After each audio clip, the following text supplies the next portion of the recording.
আবৃত্তি করছি কবি কাইকবাদ রচিত প্রার্থনা কবিতাটি। বিভো দেহরি দেব, না জানি ভক্তি নাহি জানি স্তুতি, কি দিয়ে করিব তোমারই আরতি। আমি নিঃস্ব, তোমার দুয়ারে আজি রিক্ত করে দাঁড়িয়েছি প্রভু, সুখিতে তোমারে শুধু আখি জল দেহরি দেব।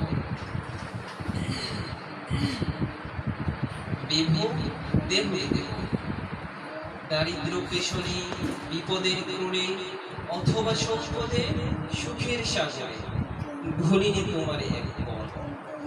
জীবনে মরণে শয়নে স্বপনে তুমি মোর পথের সফল। দেহরি দেব, বিভো দেহরি দেব।